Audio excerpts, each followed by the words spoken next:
네, 끝날 줄 모르는 중동 사태, 마영삼 전 이스라엘 대사와 함께 살펴보도록 하겠습니다. 어서 오세요. 안녕하십니까. 자, 오늘 새벽 트럼프 대통령 이란이 협상 타결을 간절하게 원하고 있다 이렇게 주장을 했는데요.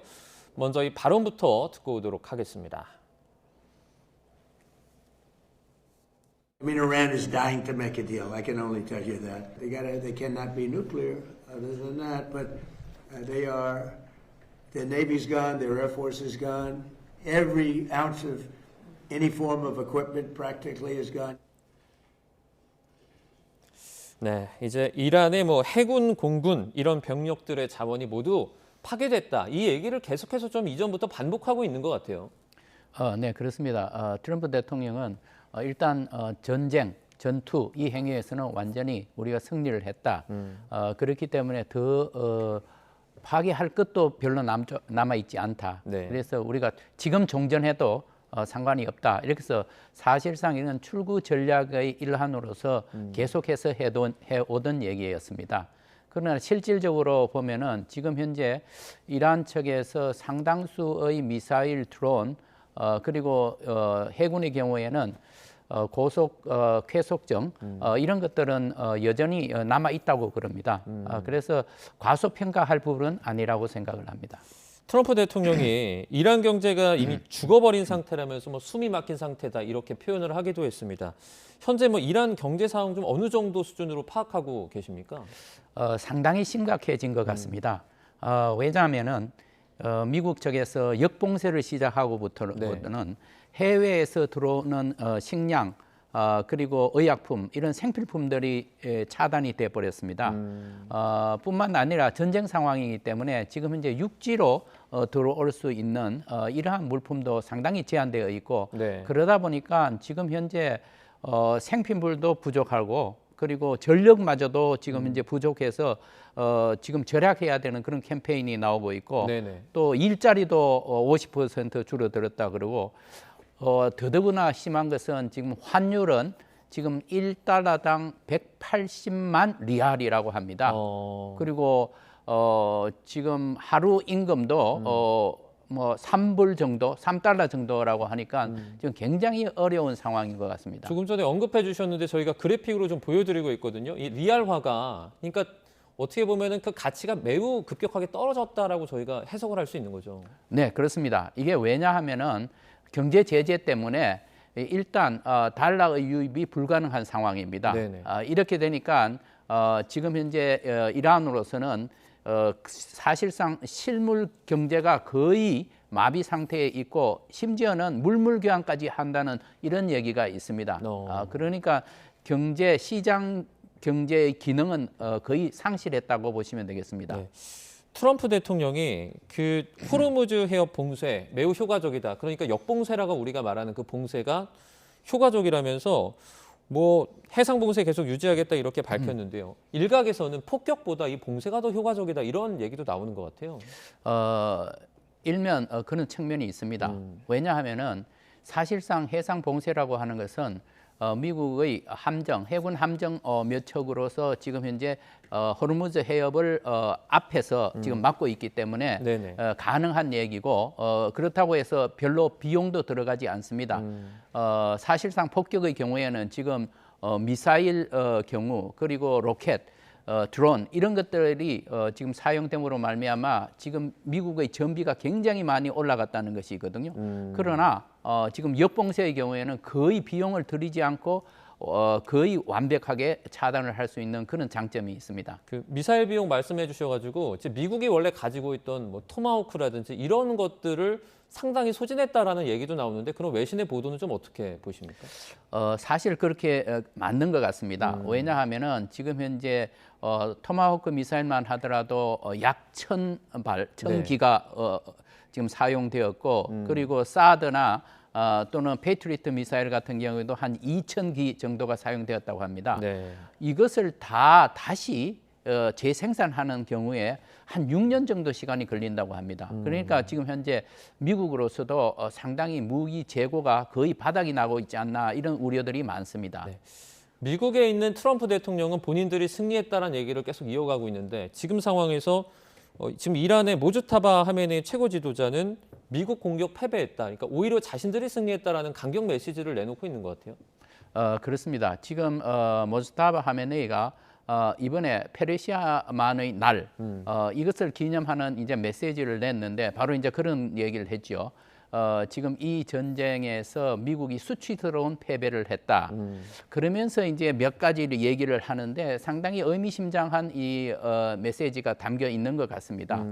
특히 우리의 영토를 보호하기 위해서 나노 기술, 바이오 기술, 그리고 핵, 미사일 기술 이것을 바탕으로 해서 우리 영토를 지켜야 된다라고 했는데 이 중에서 제가 특히 이 관심을 갖는 것은 핵과 미사일을 기초로 해서 우리가 영토 보호를 해야 된다라고 합니다.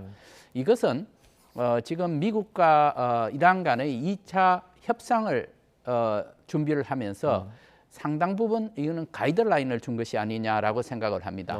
즉 미국하고 협상할 때 핵과 미사일 부분에 있어서는 우리의 이익을 반드시 지켜내야 된다. 그래서 강한 메시지가 나왔기 때문에 앞으로 미국과 이란 간의 2차 종전협상은 상당히 어려워지지 않을까 그런 예측을 합니다. 말씀하신 부분을 바탕으로 좀 생각해 보면 지금 이란 쪽에 있는 그 60% 농축된 그 우라늄 절대 포기하지 말라 이런 메시지를 줬단 말씀이시죠? 네, 저는 그렇게 해석을 합니다. 네. 자, 이스라엘도 뭐 즉각 반발을 하면서 사실 뭐 조만간에 다시 대이란 행동에 나설 수 있다 이렇게 경고를 했는데요. 지금 이번에 중동 사태 관련해서 사실 가장 큰 변수가 네타냐후라는 그런 얘기도 있어요. 네, 그게 일부는 맞고 일부는 저는 아니라고 생각을 합니다. 네네. 왜냐하면은 이스라엘과 미국 간에 있어서 지금 현재 종전을 어떻게 마쳐야 되느냐 하는 이 조건에 있어서 이스라엘의 조건이 훨씬 더 높습니다. 그리고 트럼프 대통령으로서는 이제 할 만큼 했으니 지금 이 정도 선에서 종전을 하면 좋겠다. 몇 가지 목표만 달성하면 이렇게 해서 일단 이란하고의 협상에 주력을 하고 있습니다. 그런데 이스라엘로서는 국내 정치 요인도 있고 또 그 안보에 대한 국민들의 그 의식이 있는데 그것은 뭐냐 하면은 이번 기회가 매우 중요한 기회고 다시 잡을 수 없는 기회이기 때문에 이란도 완전히 파괴를 해서 재기할 수 없도록 만들어야 되고 마찬가지로 헤즈볼라의 경우에도 하마스와 마찬가지로 완전 해체까지 가야 된다. 그때까지는 전쟁을 멈추지 마라 하는 이런 요구가 많습니다. 그럼에도 불구하고 네타냐후 총리가 만약의 경우 트럼프 대통령이 지금 현재 이란과의 협상에 지장이 되니까 공격을 좀 멈추면 좋겠다고 하면은 네타냐후 총리는 그 말을 존중하고 들을 수밖에 없습니다. 미국의 지원을 받지 않는 이스라엘 단독의 공격이라고 하는 것은 상상을 할 수가 없습니다. 그리고 또 한 가지는 지금 현재 이러한 상황에서 트럼프 대통령이 계속해서 강온 양면 전략을 쓰고 있지 않습니까?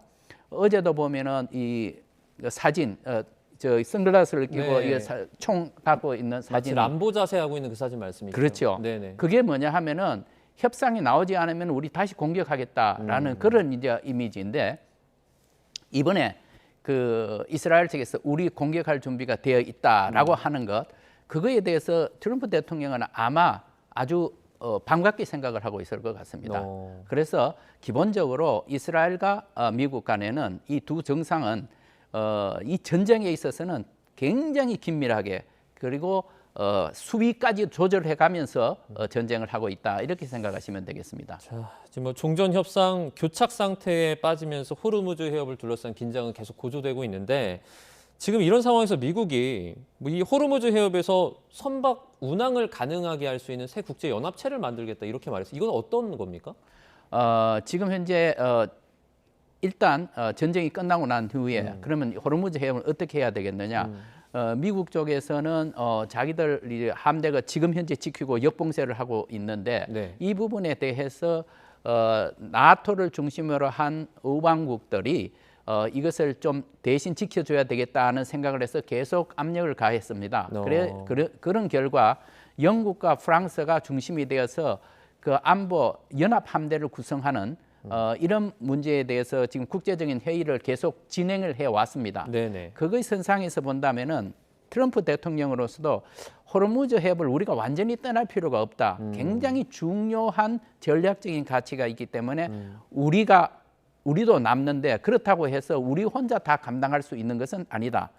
그래서 지금 현재 유럽과 그리고 아시아 이런 우방국들하고 함께 이런 해양 자유연합 이 함대를 구성하려고 그렇게 생각을 하고 있는 것입니다. 앞서 트럼프 대통령이 유럽 향해서 호르무즈 문제 알아서 해결해라 이렇게 말을 하기도 했잖아요. 입장이 조금씩 좀 변하고 있다라고 저희가 이해할 수도 있을 것 같은데요. 네, 그렇습니다. 지금 현재 이 호르무즈 해협권에 대해서는 트럼프 대통령 그리고 미국 정부에서 매우 그 효과가 좋다. 그리고 별로 돈을 안 들이고서도 이것만 잡고 있으면은 역봉쇄 말씀하시는 거죠? 네? 역봉쇄 말씀하시는 거죠? 예, 그렇죠. 그렇게 하면은 이게 그야말로 이란이 목을 조을 수 있는 것이구나라고 이제 인식을 한 것입니다. 가장 중요한 요소는 거기서 지금 이란 측에서 나오는 생산된 석유가 수출을 해야 되는데 그 수출 통로를 딱 막아버리니까 전쟁 자금도 고갈이 나고 통치 자금도 고갈이 나는 이런 효과를 거두고 있는 것입니다. 네, 이제 뭐 유럽 관련된 얘기를 좀 하니까 저희가 이 얘기도 해보도록 하겠습니다. 트럼프 대통령이 유럽 향해서 그러니까 이번에 대이란 지원 좀 부족하다 이런 부분에 대해서 불만을 계속해서 표출을 하고 있는데 뭐 독일에 이어서 뭐 이탈리아, 스페인 이런 곳에서도 미군 그 어떤 병력이라든지 자원을 감축할 수 있다 이렇게 지금 으름장을 놓고 있거든요. 이 부분은 좀 어떻게 보십니까? 네, 트럼프 대통령이 지금 이번 전쟁을 통해서 나토 동맹국들한테 상당한 실망을 했다는 것이죠. 예를 들면 군함을 보내라. 네. 그리고 아니면은 그 기지를 사용하겠다. 혹은 영공을 통과하게 해달라. 이런 문제에 대해서 그 동맹국들이 상당히 부정적인 자세를 많이 취했다는 겁니다. 여러 번 거절했잖아요. 그렇죠? 그렇습니다. 예, 그래서 지금 현재 트럼프 대통령이 자, 이참에 그러면 우리와 나토와의 관계를 갖다가 다시 생각해 보겠다 이렇게 이제 하면서 지금 독일에 있는 미군을 감축하는 이 문제 그리고 더불어서 스페인 그리고 이태리 이제 있는 군인들까지도 생각을 하는 겁니다. 전체 한 8만 4천 명 정도가 지금 유럽에 있는데 네네. 가장 많이 있는 곳이 독일이고 한 3만 6천 명 정도 있는 것입니다. 그래서 이런 문제에 대해서 지금 나토 내부에서도 이미 이런 문제에 대해서 협의를 하고 검토를 하고 있는데 지금 독일 정부로서는 상당히 지금 난처한 상황에 처해 있는 것 같습니다. 독일이 그러니까 이번에 뭐 주동미군 감축하겠다라는 트럼프 대통령의 어떤 발언 관련해서 대비가 돼 있다, 결정 기다리고 있다 이렇게 말을 했는데 이건 좀 어떤 속내일까요? 네, 지금 이제 이런 얘기 나온 것이 어제 오늘의 일이 아니라 상당한 지금 벌써 얼마가 됐습니다. 그러니까 나토 내부에서도 이런 문제에 대해서 협의를 해 왔는데, 네네. 자 그렇다고 해서 그러면 독일의 입장은 무엇인가? 제가 보기에는 메르츠 총리가 바로 이 발언이 트럼프 대통령이 이런 발언이 나오자마자 네. 어디를 갔었느냐 하면 자기 부대에 가서 군인들을 만나면서 나토가 중요하고 미국과의 국방 협력이 매우 중요하다는 또 이런 발언까지 또 했습니다.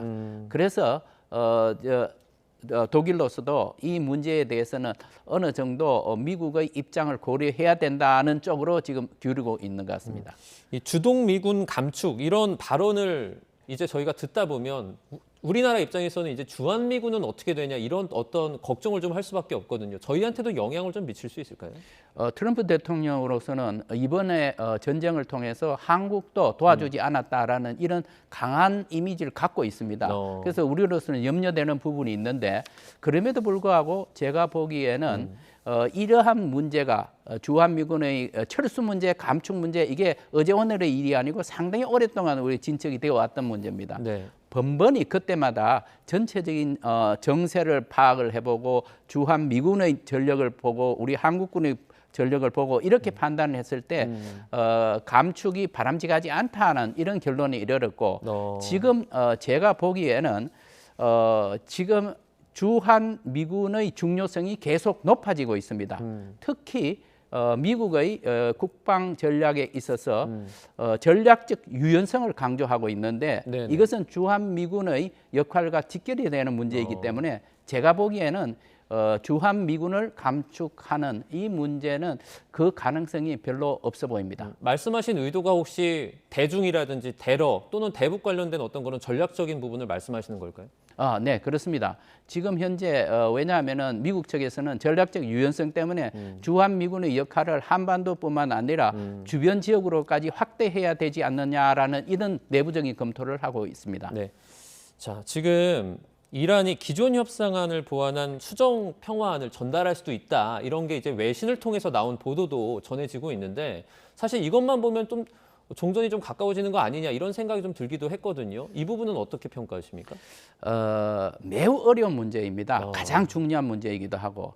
그러니까 핵 문제에서 지금 두 가지 이슈가 있는데 네네. 하나는 우라늄 농축을 얼마 기간 동안 중단을 해야 되느냐 하는 문제가 있고 또 하나는 60% 농축된 우라늄을 어떻게 처치해야 되느냐 하는 두 가지 문제가 있습니다. 네. 그래서 이런 새로운 수정안을 제출을 한다 할지라도 제가 보기에는 이란의 협상 기술상 매우 조그마한 양보부터 가지고 나오지 않을까. 그래서 앞으로 이러한 협상은 상당히 길게 갈 것으로 생각을 합니다. 네, 알겠습니다.